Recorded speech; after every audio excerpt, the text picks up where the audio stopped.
What's going on, everybody? I'm Patrick from POWLAX, where we create confident coaches because confident coaches create great environments for players. And in this video, we're going to be talking through the basics of defensive play.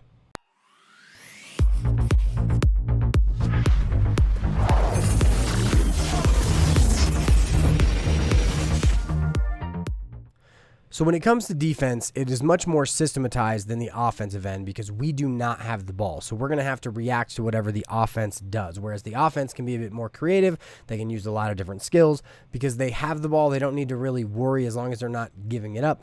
But so on the defensive end, when we defend, we've got two basic ideas. We've got on-ball defense, which means we are defending the ball carrier, and then we have off-ball defense, which means we are defending another player but may need to assist the on-ball defenseman. Now, this video is going to cover basically a lot of the skills that we need to use as on-ball defensemen and then the positioning we want to use when we are not defending the ball carrier so that we can help the on-ball defenseman but also be ready to play our player when they do get the ball. Now, as the ball moves around the perimeter of the field, everybody's job is going to change within the defense. We're not going to get into the jobs. We're just going to get into kind of the ideas. So if we watch this player here who's got a 2 here, as the ball moves, his assignment changes, which means he's going to need to move and reposition his body. Now, as the ball is thrown to A over here, now he's going to have to do what the majority of this video is about, which is approach. And approach is moving out to close the distance to an offensive player that received the ball.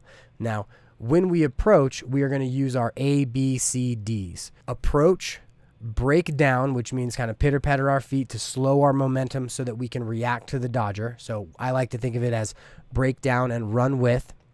Then we're going to need to make contact after we're running with that player, and then we're going to want to drive them away from the middle of the field. Now, the first thing we want to recognize is as we are approaching and closing the distance and then breaking down to be able to run with the offensive player, the way we want to do that is very important because we want to be under control and we want to be able to make contact eventually with the offensive player. If our player is a short stick, they can approach like this with their 2 hands as wide as they can legally do it in the league you're with, and then break down to be able to run with their hands apart like that, just like you see here. If it's a long pole, they want to break down with their stick in front, so their bottom hand goes to their bottom hand hip pocket, their other hand comes across their body so the stick is directly out in front of them. Now, when we have our stick in front, we want to put the head of our stick in front of the player's body where their arms work. We want to call that the strike zone. It's essentially kind of the chest area about here all the way down to the belt line because it's really, really annoying, and it gives the defensive player 6 feet of room to react to whatever the dodger is doing. So that's our approach, moving out to the offensive player and breaking down, pitter-pattering our feet, slowing our momentum so that we have the ability to run with the offensive player.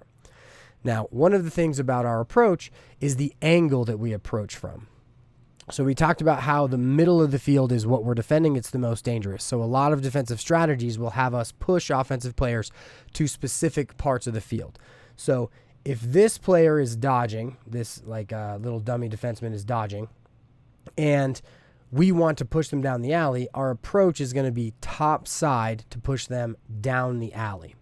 Now, this is what is traditionally used because the idea is this player will take a worse shot from the side of the field versus the middle of the field. Now the next way that we can approach is actually to the middle, which is basically a straight up approach. Now, when you think of straight up, it's not offensive player, defensive player, goal. It's offensive player, defensive player, middle of the field, because no offensive player is trying to get to the actual goal. They're trying to get to the space in front of the goal so they can shoot. But so by approaching straight up, now this player isn't giving them either side, which means they can maintain their athleticism and their ability to push them away regardless of the way they go. But it does mean that this player has the same ability to go top side, which a lot of coaches don't like, as they could go underneath. Now, the final way we can approach is essentially a strong hand approach, which means if this player is a strong right-handed player and we don't think they have a left hand, we may force them to their left by approaching underneath and just giving them the top side. But so those are kind of our 3 approach angles that we may want to think about as we're approaching.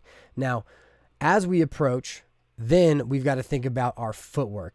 The first one we're going to cover is a approach, breakdown, and then a shuffle. So that first step is what we want to make sure that we get right. It's a mirror step. Whichever way the offensive player goes is the same way that we want to go, and so we're going to shuffle with them. Now, if the offensive player turns to run, we're going to have to run with them. So we're going to want to build our footwork of being able to shuffle and then turn to run. Now, when we turn to run, our stick still stays on them, our shoulders are still towards them, and we want to be in a powerful position that we can push them away as we're running.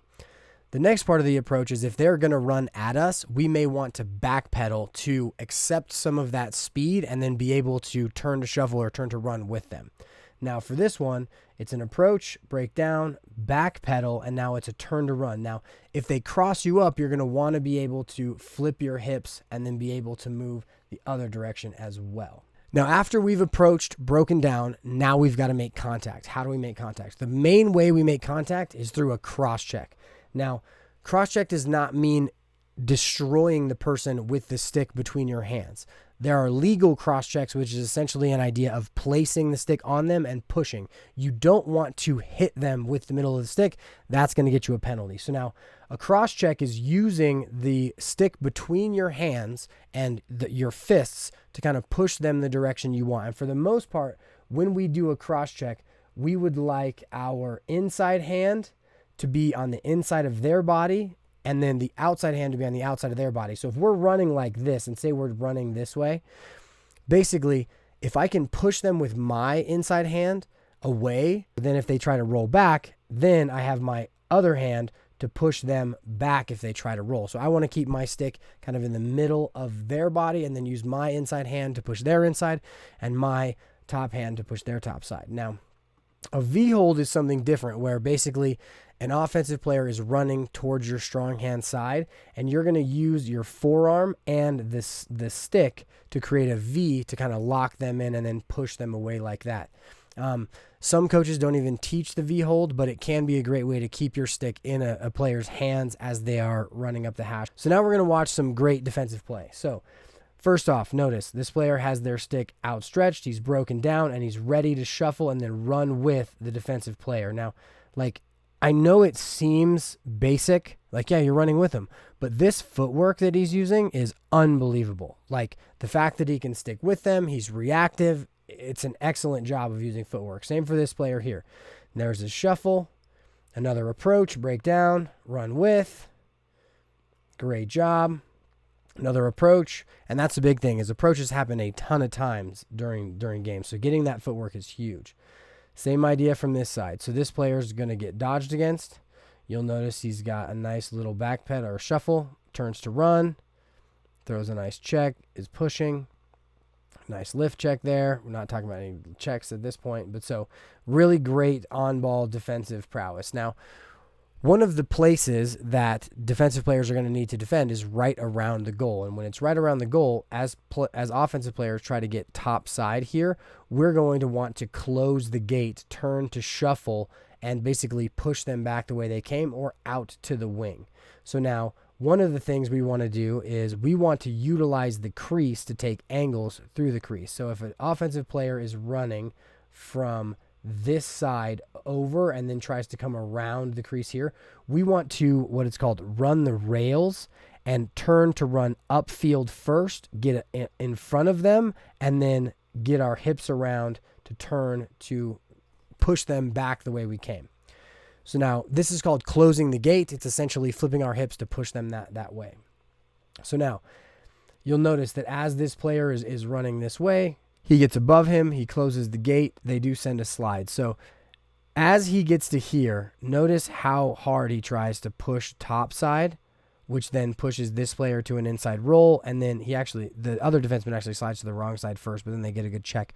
But the whole idea is we want to push them out to the wing or turn them back to behind the goal. So those are our basics of our on-ball defense. Now we're going to talk through some of the positioning of our off-ball defense. So the first thing that we have is V to C. If we are not playing the ball carrier, we need to be able to see our guy and the ball carrier. And so we're going to do what's called a V to C. We're going to make a V with our hands by pointing to the ball carrier and to our guy. And that's going to ensure that we get into a position where we can turn our head to see both players. And so here, if we are the ball carrier and this is the player who I'm defending, this is your V to C, right? You can see that I'm kind of dropping my hips. I'm going to want to stay like this, and this arm is pointed at me, that arm is pointed at the player, so that when the ball is thrown to this player, I can then approach the ball really well. Now, if you get to a point where you're on the opposite side of the field, now you're basically going to be completely sideways, which means that as I'm playing here, this arm in the V to C would be at me, and then the other arm would be at this other player. So as the ball is moving around the field, we want to make sure that we are in a position where we can see our guy, see the ball carrier. And so we're going to call that big eye, little eye. Our big eye, which is 2 seconds each, we're going to have to check for our man. Then our little eye is going to be checking back for the ball and constantly updating where we are in relation to the ball carrier. The final piece that we have is making sure that we keep our sticks up in passing lanes. Now, this is going to do 2 things. First, it's going to discourage some of the passes that players could be throwing through. And so it's not necessarily that we have to keep our stick up all the time. It's that we want to make sure we are able to get our stick up and try to deflect passes. But if our stick is up at the time, it'll also discourage some players from throwing those through passes when we are off ball. Now, the final place we have is if our player's on the crease, we're sliding from the crease, we want to make sure we have our stick on our guy, and then that we are leading off, and then if we do have to help the ball carrier, we are sliding and breaking down and using our ABCs of breaking down to run with the player who we're sliding to versus trying to like blow them up and hit them. So now we're going to watch a nice slide and recover series. And I'm going to pause it right here. So you'll notice he gets ball side leverage. Now he's going to slide upfield. The recovery we're not worried about. But now as the ball continues to swing, we're going to look at all the off-ball positioning. Notice this player's got the ball. This player's got his V to C. He can see his player. He can see the ball carrier. And as it moves, he's going to reposition and get into a good position again. And that's what you have to do on defense. It's constant updating and reorienting yourself to be in the correct position. Good play here as well. Good job kind of closing the gate and then pushing him out to the wing. Now if we pause it right here, this player's got a great V to C. He can see the ball carrier, he can see his man, and he's ready if the ball comes to him. Next one, really good job on defense. He almost gets beat there, but now this is the huge key. Defense can use the crease. So as he gets beat here, notice how he runs the rails to use the angles to get above the offensive player again. The offensive player does try to inside roll. They send a slide. Really good job defensively there. Maryland's one of the most fun teams to be able to watch. But so that is our ideas in terms of our basics of defense. I hope you guys enjoyed the video. Definitely let me know what you guys thought in the comments section. Have a good one, and I will see you guys in the next one.